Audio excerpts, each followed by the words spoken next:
मेरे प्यारे दोस्तों, कैसे हो आप सभी।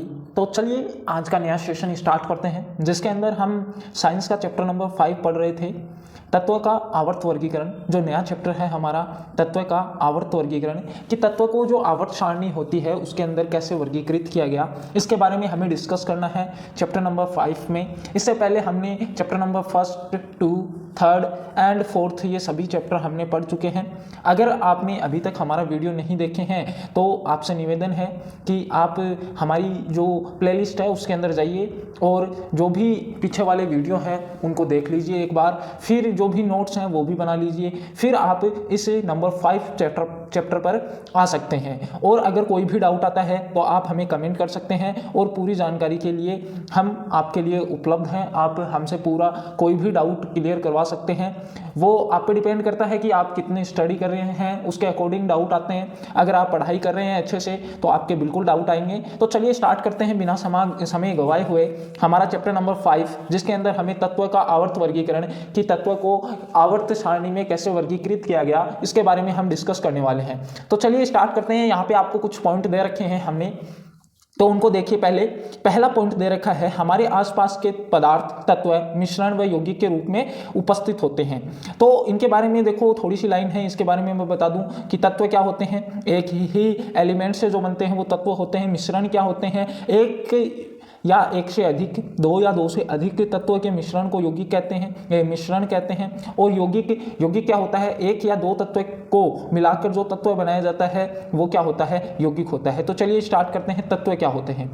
तत्व क्या है, ऐसे पदार्थ जो एक ही प्रकार के अणुओं से मिलकर बनते हैं तत्व कहलाते हैं। जैसे सोडियम है, सोना है, मैग्नीशियम है, हाइड्रोजन है, ये सभी। अभी तक जो हमारा वर्तमान है उसके अंदर 118 तत्व हैं। क्या है, 118 एलिमेंट्स हैं। फिर उसके बाद में आता है वर्गीकरण की आवश्यकता क्यों पड़ी भाई। पहले ये तो पता होना चाहिए ना कि वर्गीकरण है वो हमने किया, उसकी आवश्यकता क्यों पड़ी हमें, तो उसके बारे में हमने लिख रखा है। तत्व को सुव्यवस्थित ढंग से पढ़ने के लिए, कि क्रम वाइज पढ़ने के लिए और उनकी कैटेगरी बनाने के लिए, उनके अध्ययन को आसान बनाने हेतु हमने वर्गीकरण किया है। तो सबसे पहले वर्गीकरण किया डोबेराइनर के त्रिक नियम ने। क्या कहा त्रिक नियम, डोबेराइन का जो त्रिक नियम था उसने क्या बोला, देखो, जब तत्व को उनके बढ़ते हुए परमाणु भार, बढ़ता हुआ परमाणु भार मतलब परमाणु का भार क्या होता है, किस पर डिपेंड करता है, प्रोटॉन पर डिपेंड करता है। तत्व के अंदर क्या क्या होते हैं, इलेक्ट्रॉन होते हैं, न्यूट्रॉन होते हैं और प्रोटॉन होते हैं। ठीक है, ये परमाणु भार के अनुसार क्रमवार लगाया जाता है। क्या, जो डोबेराइनर के त्रिक नियम है उसके अनुसार कहा गया है कि जब तत्व को उनके बढ़ते हुए परमाणु भार के अनुसार क्रमवार लगाया जाता है तो 3 तत्व के समूह प्राप्त होते हैं, जिन्हें त्रिक कहा जाता है। त्रिक के मध्य तत्व का परमाणु भार अन्य 2 तत्व के परमाणु भार के माध्य होता है। माध्य यानी कि हमने मैथ में पढ़ा होगा, माध्य, समांतर माध्य। ये कैल्शियम देखो यहाँ पे दे रखा है, स्ट्रोसियम और बेरियम, कैल्शियम, स्कैंडियम और बेरियम। तो इनके देखो परमाणु भार, कैल्शियम का कितना है 40.1 और स्ट्रोसियम का कितना है 87.6 और बेरियम का क्या है 137.3। तो इनका जो मध्य जो था, देखो यहाँ पे देखा है कि परमाणु भार अन्य 2 तत्व के परमाणु भार का माध्य होता है। तो जो ये परमाणु भार हैं दोनों, इनके बीच का जो माध्य होगा वो क्या होगा, परमाणु भार होगा। ठीक है, फिर आता है सीमाएं। सीमाएं क्या होती है, उस समय तक ज्ञात तत्वों में केवल 3 त्रिक ही ज्ञात कर सकते थे हम। जो डोबेराइन का त्रिक नियम आया उसमें उसने बोला कि जो क्या बोला उसने, ऊपर हमने पढ़ा था, ऊपर उसने बोला जब तत्वों को उनके बढ़ते हुए परमाणु भार के अनुसार क्रमवार लगाया जाता है तो तीनों तत्वों के समूह प्राप्त होते हैं, जिन्हें त्रिक कहा जाता है। त्रिक के मध्य तत्व का परमाणु भार, मध्य तत्व के परमाणु भार अन्य 2 तत्व के परमाणु भार का माध्य होता है। इन दोनों तत्व के परमाणु भार का माध्य क्या होगा, बीच वाला होगा। जब इसने ये नियम दिया था, डोबेराइनर ने जब ये त्रिक नियम दिया था, तब कुछ हमारे पास उस समय तक ज्ञात तत्वों में केवल 3 ही त्रिक जो है वो हमें प्राप्त हुए। कौन कौन से, Li, Na और K, यानी लिथियम, सोडियम और पोटेशियम का, कैल्शियम, स्कैंडियम और बेरियम का, क्लोरीन का, ब्रोमीन का और आयोडीन का। ये जो 9 तत्व थे इन्हीं का हमें त्रिक मिला था। फिर उसके बाद में एक नया साइंटिस्ट आया, उसने क्या दिया, न्यूडेल्स जो साइंटिस्ट था उसने आया, उसने अष्टक सिद्धांत दिया। क्या दिया, अष्टक सिद्धांत। न्यूलैंड्स ने तत्व को बढ़ते हुए परमाणु भार के क्रम में व्यवस्थित किया तो पाया कि प्रत्येक 8वें तत्व के गुण पहले तत्व के समान थे। कि उसने क्या कहा कि जो 8वां तत्व है ना, उसका जो गुण है वो पहले तत्व के जो गुण है उनके समान है भाई, ये इसने बोला। तो अष्टक के नियम दिया। इसकी पूरी व्याख्या करते हैं हम नीचे। इसकी तुलना संगीत के अष्ट से की गई है, इसीलिए इसे अष्टक का सिद्धांत कहा जाता है। उदाहरण लिया, लिथियम और सोडियम धातु के गुण समान होते हैं। लिथियम पहला तत्व हो गया, सोडियम क्या हो गया, अंतिम तत्व है, यानी 8वां तत्व है, पहला हो गया लिथियम। तो इन दोनों के जो गुण हैं वो आपस में मिलते हैं, ठीक है, ये इसने बोला। फिर इसकी सीमाएं क्या थी, यह नियम केवल कैल्शियम धातु यानी हल्के तत्व तक ही लागू था, कैल्शियम तक ही लागू था क्योंकि ये हल्के थे। नए तत्व के गुण इन सारणियों से मेल नहीं खाते थे। जो नए तत्व बने, scandium, titanium, vanadium, chromium, manganese, iron, cobalt और सोना, चांदी, ये जो चीजें बनी, इनका जो नियम था वो उन पे काम नहीं कर रहा था। सारणी में तत्वों को संबंधित करने के लिए न केवल दो तत्वों को एक साथ रख दिया, बल्कि असमान तत्व जिनके गुणों में कोई समानता नहीं थी एक स्थान पे रख दिए। भाई क्या रख दिए कि उन्होंने तत्व को तो रख दिया, लेकिन उनके जो गुण थे वो आपस में मिलते नहीं थे। उनके जो तत्व थे उनके आपस में गुण नहीं मिलते थे, अलग अलग, कोई क्षारीय था, कोई कुछ था, किसी की जो परमाणु भार था वो ज़्यादा था, किसी का कम था, किसी के इलेक्ट्रॉनिक विन्यास अलग था, कोई जो था क्रियाशील था, कोई अक्रियाशील था। तो ऐसी चीज़ें थी। तो इनके बारे में फिर उसने देखो क्या चीज़ दी, सा रे गा मा पा धा नि सा। इसने एक संगीत दे दिया, सा रे गा मा पा धा नि सा, सा रे गा मा पा धा नि सा। फिर देखो इसके अंदर सारे गामा सा के अंदर क्या क्या आया, हाइड्रोजन, फ्लोरीन, क्लोरीन, कोबाल्ट, निकल और बेरियम आया। फिर लिथियम, सोडियम, कैल्शियम और कॉपर, आरबी आया। फिर क्या आया, B, M, G, C, A, zinc और एस आर आया। फिर आया B, A, B, L, C, R, Y, C, E, L, A, C. फिर पा के अंदर आया, देखो पा, यहाँ पे माँ दे रखा है, यहाँ पे गा दे रखा है, इनके अंदर ये तत्व आए, तो आप इनको पढ़ सकते हैं। फिर इसके बाद में सबसे जो पावरफुल आया वो आया मेंडलीव की आवर्त सारणी। भाई सबसे अच्छा इसी ने दिया, मेंडलीव की आवर्त सारणी। इसने क्या बोला, तत्व के भौतिक तथा रासायनिक गुण उनके परमाणु द्रव्यमान के आवर्त फलन होते हैं। मेंडलीव की आवर्त सारणी में तत्व के रासायनिक गुण धर्मों पर आधारित है। इनमें 8 ऊर्ध्वाधर स्तंभ हैं जिन्हें समूह कहते हैं, तथा 7 क्या है, क्षैतिज पंक्तियां हैं जिन्हें आवर्त कहते हैं। 7 क्षैतिज पंक्तियां, यानी क्षैतिज मतलब ऐसी पंक्तियां, और ऊर्ध्वाधर मतलब खड़ी पंक्तियां। तो इसने ऐसे बताया कि जो खड़ी पंक्तियां हैं वो तो हैं 8, स्तंभ तो कितने हैं, 8 हैं, और जो क्षैतिज रेखाएं हैं वो कितनी है, वो 7 है। इन्होंने ऐसे बताया। फिर आगे चलते हैं, मेंडलीव की आवर्त सारणी की उपलब्धि देखते हैं। भाई मेंडलीव की आवर्त सारणी की उपलब्धि क्या थी, अज्ञात तत्व के लिए रिक्त स्थान छोड़ दिए। जो ज्ञात नहीं हुए थे उस समय, जब मेंडलीव आया था उस समय जो तत्व ज्ञात नहीं हुए थे उनके लिए उन्होंने खाली स्थान, ऐसे बॉक्स छोड़ दिए कि इसके अंदर कोई एलिमेंट आएगा। तो कौन कौन से आए थे, स्कैंडियम, गैलियम तथा जर्मेनियम, ये आए थे। फिर क्या बोला इसने, फिर बोला कि दूसरा पॉइंट बोला, समान गुण धर्म वाले तत्व को एक साथ स्थान मिल गया। जो समान गुण धर्म रखते थे, जिनकी जो समान गुण धर्म रखते थे उनको एक स्थान मिल गया। पिछली व्यवस्था को छेड़े बिना अक्रिय गैसों का पता लगने पर इन्हें अलग समूह में रखा जा सकता था, कि जो अक्रिय गैसें थी उनको अलग स्थान दिया जा सकता था। फिर इसके बाद में इसकी भी कुछ सीमाएं होंगी। सीमाएं का मतलब कि कुछ दोष थे। समस्थानिकों की स्थिति स्पष्ट नहीं की। भाई क्या नहीं की, समस्थानिक जो होते हैं उनकी स्थिति स्पष्ट नहीं की। हाइड्रोजन का स्थान निश्चित नहीं था। भाई फिर कुछ तत्व का परमाणु द्रव्यमान के अनुसार अनुसूचित क्रम था। ठीक है, फिर आगे चलते हैं। ये सारणी दे रखी है आपके पास में, इसको आप ऐसे करके सीधा करके देख सकते हैं। दिखाने का प्रयास करता हूं मैं आपको, अगर दिखाई देते हैं तो ये देखिए भी, इसको अच्छे से आप पढ़ सकते हैं। जो ये चीज़ें आपको दे रखी हैं बीच में, ये देखो भाई आसानी से आपको समझ में आ रही होगी। ये आप अच्छे से स्क्रीनशॉट ले सकते हैं। भाई इसका स्क्रीनशॉट ले लीजिए। फिर इसके बाद में आगे चलते हैं हम, ठीक है। फिर इसके बाद में जो आवर्त सारणी थी, फिर आती है भाई आवर्त सारणी। इससे पहले कुछ चीजें देख लीजिए। आधुनिक आवर्त सारणी, तत्व के परमाणु द्रव्यमान में तुलना, उसका परमाणु संख्या अधिक आधारभूत गुणधर्म था। आधुनिक आवर्त नियम के अनुसार तत्व के गुणधर्म उसकी परमाणु संख्या का आवर्त फलन होता है। तो यहाँ पे देखो कुछ एलिमेंट दे रखे हैं, हर देखो इनको याद करने की ट्रिक भी मैं बता देता हूँ साथ में। हरभजन ने आकर कर किए 0 रन, यहाँ तक आप याद कर सकते हैं इसको। फिर आगे धीरे धीरे हम चलते हैं।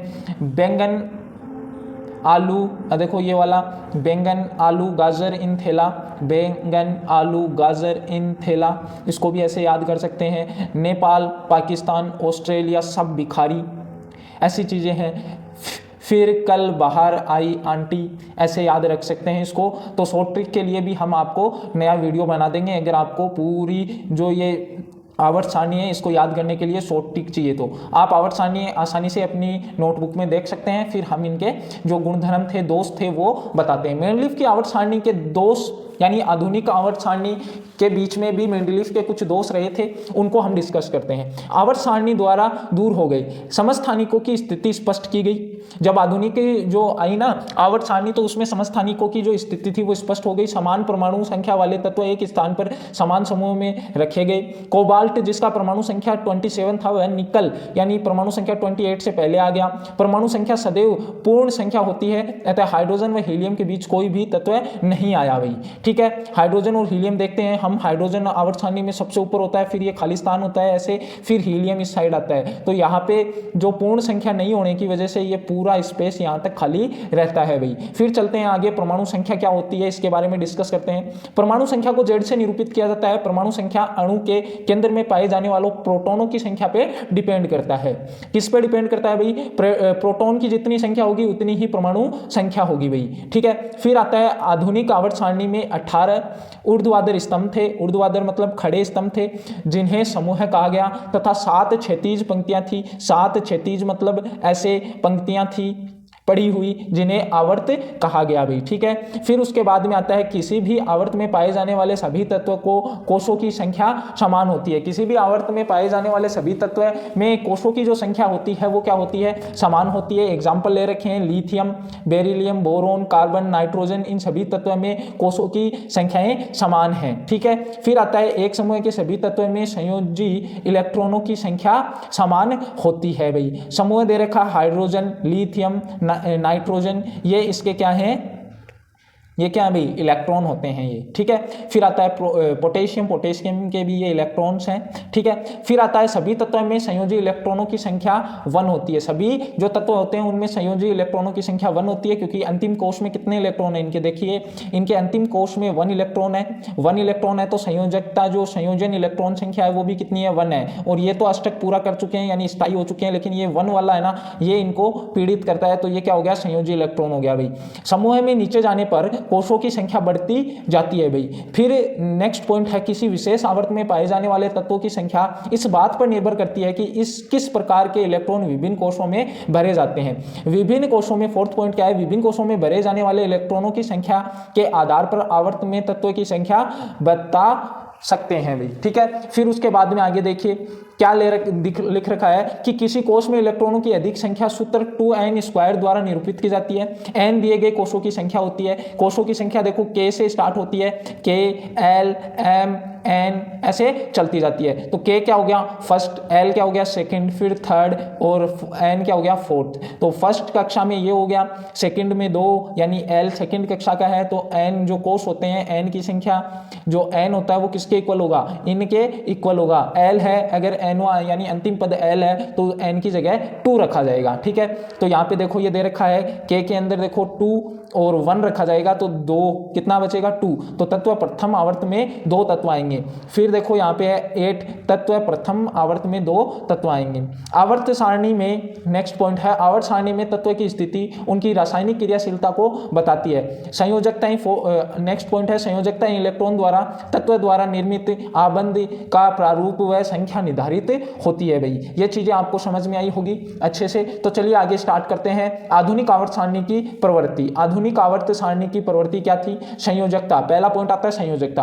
परमाणु के सभी बाह्य कोश में उपस्थित इलेक्ट्रॉनों की संख्या संयोजकता कहलाती है। कि बाह्य कोश में 1 इलेक्ट्रॉन है तो 1 संयोजकता, अगर 2 है तो 2, 3 है तो 3। बाह्य कोश में कितने इलेक्ट्रॉन है वही उसकी क्या होती है? संयोजकता होती है भाई। समूह में ऊपर से नीचे जाने पर संयोजकता समान रहती है। समूह जो होगा उसके अंदर ऊपर से नीचे, जैसे कि हमें ऊपर से ऐसे नीचे जाएंगे तो क्या होगी? संयोजकताएं समान होंगी, क्योंकि उनको एक ही क्रम में रखा गया है, ठीक है। परंतु आवर्त में, आवर्त यानी कि ऐसे ऐसे बाएं से दाएं जाने पर 1 से 4 तक बढ़ती हैं, उसके बाद में घटना स्टार्ट हो जाती है। तो देखिए ये रहा, यहाँ पे दे रखा है तीसरा आवर्त, sodium, magnesium, aluminium, silicon, phosphor, sulphur, chlorine, organ, ये दे रखे हैं आपके पास में। तो इसमें पहले में देखो संयोजकताएं 1 थी, क्योंकि अंतिम जो सोडियम है उसकी अंतिम कक्षा में कितना इलेक्ट्रॉन थे 1, मैग्नीशियम में 2 थे, एल्यूमिनियम में 3, सिलिकॉन में 4, फिर जो पोटेशियम आया उसके अंदर 3 रहा, फिर सिलिकॉन में 2 रहा, क्लोरीन में 1 रहा, और ऑर्गन क्या हो गया, स्थायी हो गया, इसके अंदर कोई भी इलेक्ट्रॉन उपस्थित नहीं है, यानी इसका कक्षक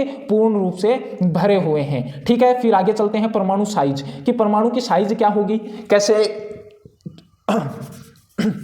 परमाणु की साइज को कैसे डिफाइंड करेंगे। तो इसमें दे रखा है कि परमाणु साइज से परमाणु की त्रिज्या का पता चलता है। एक परमाणु के केंद्र में बाह्यतम कोश की दूरी ही परमाणु साइज कहलाती है। क्या बोला कि परमाणु साइज से परमाणु की त्रिज्या का पता चलता है, कि त्रिज्या अगर किसी की त्रिज्या बड़ी होगी, हाइड्रोजन की इतनी होती है, लेकिन जो सोडियम होता है उसके अंदर कितनी कक्षाएं होती हैं, 1, 2, फिर तीसरी कक्षा होती है, तो इसका जो नाभिक से जो अंतिम कोश है उसकी दूरी बढ़ गई, यानी कि त्रिज्या की जो डिस्टेंस है वो भी बढ़ेगी, त्रिज्या की डिस्टेंस भी बढ़ेगी, और यहाँ से भी त्रिज्या की डिस्टेंस कम बढ़ेगी। इसके मतलब ये हुआ कि हाइड्रोजन छोटा है लेकिन सोडियम बड़ा है। क्यों? क्योंकि बाह्य कोशों की संख्या बढ़ती जा रही है। ठीक है, तो आगे चलते हैं। फिर आवर्त में दाएं, अब देखो यहाँ पे आवर्त में बाएं से दाएं जाने पर परमाणु साइज या त्रिज्या घटती है, क्योंकि नाभिक के आवेश में क्रमिक वृद्धि होती है भाई। ठीक है, फिर आगे चलते हैं। समूह में ऊपर से नीचे जाने पर परमाणु त्रिज्या बढ़ती है, क्योंकि एक कोशों की संख्या बढ़ती है, जिससे कि नाभिक और बाह्यतम कोश की दूरी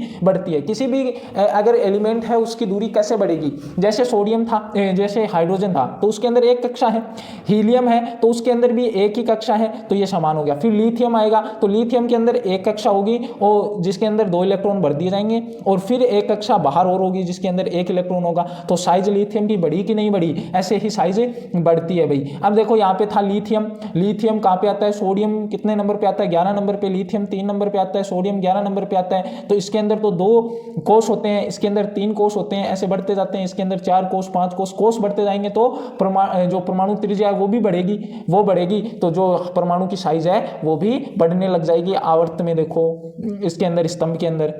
फिर आता है धात्विक गुण। धात्विक गुण का अर्थ है किसी तत्व के परमाणु द्वारा इलेक्ट्रॉन त्यागने की क्षमता। क्या है? धात्विक गुण धर्म वो होते हैं किसी तत्व के द्वारा इलेक्ट्रॉन त्यागने की क्षमता, वो क्या है? धात्विक गुण होते हैं। फिर आता है धातुएं आवर्त सारणी में बाएं तरफ होती हैं। किस तरफ होती हैं? बाईं तरफ इस तरफ होती हैं। आवर्त में बाएं से दाएं जाने पर धात्विक गुण कम होते हैं। अगर आवर्त में हम इस बाएं से अगर दाएं जाएंगे तो धात्विक गुणों में क्या होगी? कमी होगी भाई। ठीक है, फिर क्योंकि इलेक्ट्रॉनों पर नाभिकीय आवेश बढ़ता है, क्योंकि इलेक्ट्रॉन जो होंगे उस पर नाभिकीय आवेश बढ़ेगा तो इलेक्ट्रॉन त्यागने की प्रवृत्ति घट जाती है। धातु इलेक्ट्रॉन खोते हैं और धनात्मक आयन बनाते हैं। धातु वैद्युत धनात्मक तत्व कहलाते हैं। धातु क्या कहलाते हैं भाई? वैद्युत धनात्मक तत्व कहलाते हैं। क्यों कहलाते हैं? क्योंकि ये इलेक्ट्रॉन खो सकते हैं, यानी त्याग सकते हैं आसानी से, और धनात्मक आयन बना सकते हैं, इसलिए ये क्या बोलते हैं? धातु वैद्युत धनात्मक होते हैं। फिर आगे चलते हैं। समूह में ऊपर से नीचे आने पर धात्विक गुण बढ़ते हैं। समूह के अंदर ऊपर से नीचे आएंगे तो धात्विक गुण बढ़ेंगे, क्योंकि संयोजकता इलेक्ट्रॉनों पर नाभिकीय आवेश घटता है, बाहरी इलेक्ट्रॉन सुगमता पूर्वक निकल जाते हैं भाई। ये चीज समझाने का प्रयास करता हूं मैं। जैसे कि सोडियम था, इसके इलेक्ट्रॉनिक विन्यास क्या होता है? 2, 8 और 1 होता है। तो ये 2 पहली कक्षा में इलेक्ट्रॉन आएंगे 2 सोडियम की, फिर जो दूसरी कक्षा होगी उसके अंदर आएंगे इलेक्ट्रॉन 8, 1, 2, 3, 4, 5, 6, 7 और 8 आ गए 8। फिर इसके बाद में देखना कि जो बाह्य कक्षा है, बाह्य कक्षा, इसके अंदर इलेक्ट्रॉन होगा 1। तो जो नाभिकीय आवेश तो यहां से लगेगा, नाभिकीय जो आवेश है, जो नाभिकीय त्रिज्या का जो आकर्षण बल है वो कहां से लगेगा? यहां से। लेकिन पहले यहां पे लगेगा, पहली कक्षा को ज्यादा मजबूत रखेगा, फिर जाएगा इसके पास। तो ये जो इलेक्ट्रॉन है इनको खींचने में आधी क्षमताएं तो इसकी यहीं खत्म हो जाएगी। देखो इन इलेक्ट्रॉनों को खींचने में, इस कोश को खींचने में। फिर लास्ट में जो बचेगा तो इसके पास बहुत कम इसको खींच पाएगा, क्योंकि इसके अंडर में नहीं रहेगा। ये इलेक्ट्रॉन ही रोक लेंगे इसका पूरा रास्ता, तो इधर जाने ही नहीं देंगे, इसको नहीं जाने देंगे। तो मतलब कि क्या होगा? देखो भाई, जो मतलब मेरे कहने का मतलब है कि जो लास्ट कोश है उसके अंदर इलेक्ट्रॉनों पर कम आकर्षण होता है, इसलिए ये आसानी से इलेक्ट्रॉन त्याग सकते हैं। लेकिन जो पहले वाली कक्षा उस पर सबसे ज्यादा, फिर उससे ज्यादा, फिर आगे वाली उससे ज्यादा, और सबसे कम होगा लास्ट वाली जो कक्षा होगी उसके अंदर। ठीक है, फिर चलते हैं आगे। अधात्विक गुणधर्म क्या होते हैं भाई? अधात्विक गुणधर्म क्या होते हैं?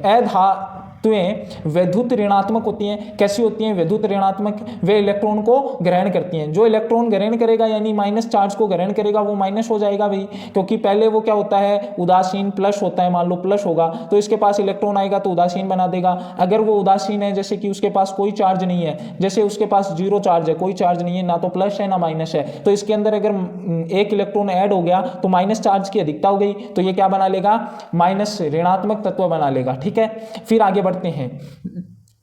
अधातुएं आवर्त सारणी में दाएं ओर पाई जाती हैं। ये भी हमने पढ़ा कि अधातुएं जो होती हैं, धातुएं तो बाईं तरफ पाई जाती हैं, लेकिन जो अधातुएं वो कहाँ पाई जाती हैं? दाईं तरफ, यानी राइट हैंड साइड में पाई जाती हैं। ये लेफ्ट हैंड साइड हो गई। ठीक है, फिर आगे पढ़ते हैं। इसके बाद में आवर्त में बाएं से दाएं जाने पर, आवर्त जो होगा उसमें बाएं से अगर दाएं जाएंगे हम तो अधात्विक गुण बढ़ते हैं। क्या बढ़ते हैं? अधात्विक गुण बढ़ते हैं, क्योंकि प्रभावी नाभिक के आवेश बढ़ने के कारण इलेक्ट्रॉन ग्रहण करने की प्रवृत्ति बढ़ जाती है। प्रभाविक नाभिक के आवेश बढ़ेगा, प्रभावी नाभिक के आवेश बढ़ेगा आवर्त में बाएं से दाएं जाने पे, तो इलेक्ट्रॉन ग्रहण करने की प्रवृत्ति उनकी क्या होगी भाई? बढ़ेगी। फिर उसके बाद में समूह में ऊपर से नीचे आने पर अधात्विक गुण कम हो जाते हैं, क्योंकि प्रभावी नाभिक के आवेश कम हो जाता है, जिससे इलेक्ट्रॉन अपनाने की क्षमता कम हो जाती है भाई। फिर आता है नेक्स्ट पॉइंट, आवर्त सारणी के मध्य उपधातु तथा अर्ध धातुएं पाई जाती हैं। ये कुछ गुण धातुओं के तथा कुछ गुण अधातुओं के दर्शाते हैं। धातु ऑक्साइड क्षारीय प्रकृति की होती हैं, जबकि अधातु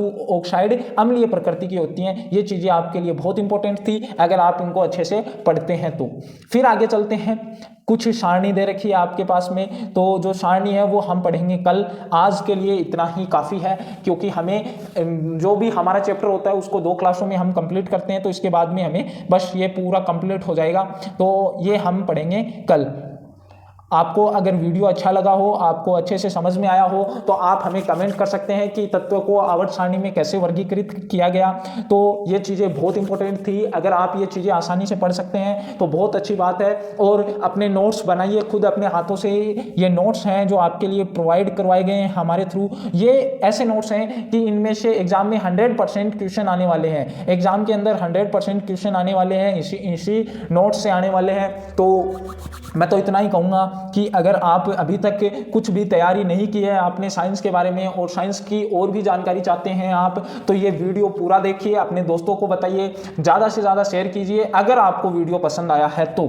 अगर आपको वीडियो पसंद नहीं आया है, आपको लगता है कि ये बकवास चीज़ें हैं, आपको अच्छा नहीं लगा है, तो कोई दिक्कत नहीं है, आपकी मर्जी हो तो लाइक कर सकते हैं। आपको इच्छा हो कि मेरे दोस्तों को भी ये चीज़ें बतानी चाहिए तो आप बता सकते हैं। मैं आप पे कभी भी दबाव नहीं दूंगा इस चीज़ का कि आप अपने दोस्तों को बताइए ही बताइए। और अगर आपको लगता है कि हमारी लाइव क्लासें भी ले आनी चाहिए, अगर लगानी चाहिए आपकी लाइव क्लासें भी, तो आप हमें कमेंट कर सकते हैं टाइम के साथ कि इस टाइम पर हमारी लाइव क्लासें भी आप सर लगा दीजिए। उसके बाद में कि हम जो हमारी एग्ज़ाम होने वाली है, बोर्ड एग्ज़ाम, उसके अंदर अच्छे मार्क्स लेके आ सके। ये पूरा हमने आज आपके सामने डिस्कस किया। जो आपका कितना बड़ा चैप्टर था उसको एक छोटे से रूप में आपको बढ़ाकर दिया है। तो मैं इतना ही कहूँगा कि आप ज़्यादा से ज़्यादा पढ़ें और अपने गांव का, अपने माता पिता का नाम रोशन करें, अच्छे मार्क्स लेके आएँ। यही मेरी आपसे और भगवान से दुआ है। बस आपका साथ हमें मिलता रहे और हम आपके लिए ऐसे और भी वीडियो लेकर आते रहें। थैंक यू एवरीवन, वीडियो देखने के लिए धन्यवाद।